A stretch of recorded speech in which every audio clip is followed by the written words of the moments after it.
So hello students, आज के इस वीडियो में हम पढ़ने वाले हैं फिलामेंट और इलेक्ट्रिक फ्यूज़ के बारे में। लास्ट लेक्चर में हमने heating effect of electric current पढ़ा था, जिसमें हमने एक इक्वेशन भी डिराइव किया था। इक्वेशन था क्या? H = I²R T। ये इक्वेशन जो था heating effect of electric current या फिर जूल्स लॉ ऑफ हीटिंग इसको कहा जाता है। अब चलिए हम आगे पढ़ते हैं, अपना जो है फिलामेंट और फ्यूज़ के बारे में पढ़ते हैं। तो इन इलेक्ट्रिक बल्ब देखते होंगे, electric bulb most of the power consumed by the filament appears to as heat and a small part of its radiated in the form of light. Okay, जो हमारे ट्रेडिशनल जो बल्ब होते थे, yellow colour के जो filament जो type bulb होते थे, वो क्या करते थे, वो ज़्यादा 99% वो हीट ही प्रोड्यूस करते हैं। ठीक है, 99% हीट प्रोड्यूस करते हैं और मात्र 1% ही वो लाइट प्रोड्यूस करते हैं। ये ट्रेडिशनल बल्ब हो गए। ठीक है, filament of electric bulb is made up of tungsten. उस बल्ब के जो फिलामेंट जो बने होते थे वो टंगस्टन से बने होते थे, जिसको हम लोग W से भी डिनोट करते हैं। टंगस्टन एलिमेंट से वो बने होते हैं ट्रेडिशनल बल्ब के जो फिलामेंट होते हैं। और फिलामेंट जो होता है उसके दो प्रॉपर्टी होता है, it does not oxidize easily. मतलब इट डज नॉट ऑक्सीडाइज मतलब आसानी से वो बर्न नहीं होगा इजीली एट हाई टेम्परेचर। जैसे कि आप सब जानते हैं कि वो बल्ब जो होते हैं हीट प्रोड्यूस करते हैं, ज़्यादा से ज़्यादा जो हीट प्रोड्यूस करते हैं, और ज़्यादा हीट प्रोड्यूस होगा तो टेम्परेचर बढ़ेगा, और टेम्परेचर बढ़ेगा तो आप लोग कोई भी देखेंगे हाई टेम्परेचर कोई भी सब्सटेंस जो है बर्न कर जाता है। लेकिन जो फिलामेंट जो बने होते हैं वो टंगस्टन मेटल से बने होते हैं, और टंगस्टन जो मेटल होता है, टंगस्टन जो एलिमेंट होता है, वो जो होता है आसानी से ऑक्सीडाइज नहीं होगा, आसानी से बर्न नहीं होगा।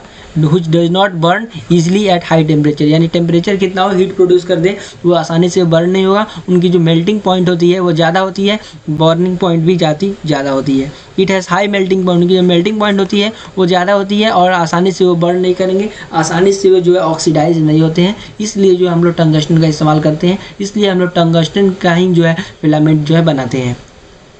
The bulbs are filled with chemically inactive gases, और बल्ब के अंदर जो होते हैं वो कुछ इनएक्टिव गैसेज डाला जाते हैं, जैसे कि नाइट्रोजन और argon.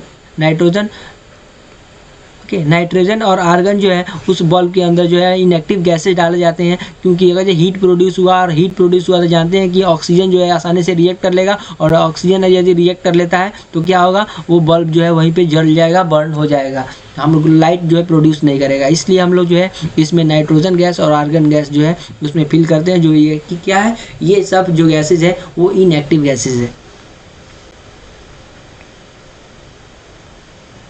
Okay, next electric fuse. हमारा जो नेक्स्ट टॉपिक है वो इलेक्ट्रिक फ्यूज़ होने वाला है।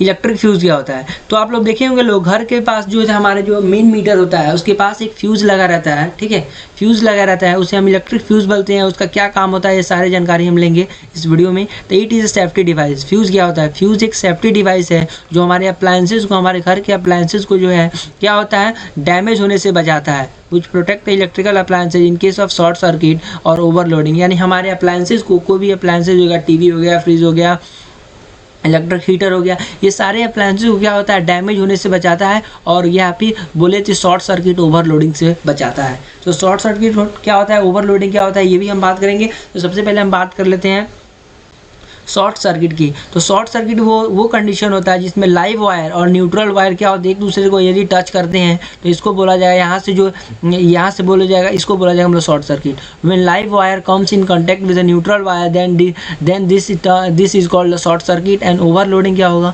ओवरलोडिंग होगा एक ही सॉकेट से। जैसे कि एक सॉकेट हो गया, ठीक है, 3 पिन वाला सॉकेट हो गया, इसी सॉकेट से यदि बहुत सारे आप अप्लायंसेस को जोड़ दें, यानी एक ही सॉकेट से आप ज़्यादा जो है लोडिंग दे दें, एक ही सॉकेट पे ज़्यादा लोड दे दें, ज़्यादा अप्लायंसेज एक ही सॉकेट से ऑपरेट करने लगे, तो क्या होगा, ये सॉकेट जो हो जाएगा वो क्या हो जाएगा, हीट हो जाएगा, और हीट से क्या हो जाएगा, ये जो जल जाएगा और फायरिंग भी हो सकता है। इसको हम बोलते हैं ओवरलोडिंग। ओवरलोडिंग क्या होगा, when maximum current is allowed, या फिर when many appliances are connected to same circuit and it causes the heating, and it causes the heating to the circuit, this is called the short circuit or overloading. Okay, fuse is made up of pure tin और alloy of copper और tin. Fuse जो हो जाते हैं, हमारे fuse जो हो जाते हैं वो क्या से, वो प्योर टिन से बनाए जाते हैं, या फिर alloy of copper and tin. यानी ये चीज़ आप लोग याद रखिएगा, फ्यूज़ जो हो जाते हैं वो प्योर टिन से बनाया जाता है, या फिर एलॉय ऑफ कॉपर और टिन के एलॉय से हमारे फ्यूज़ जो बनाए जाते हैं। Fuse oil always connected in series with the live wire. Live wire से लाइव वायर यानी प्लस वाले तार जो हो जाते हैं, पॉजिटिव वायर में ही हमें फ्यूज हमेशा जो है कनेक्ट करना चाहिए।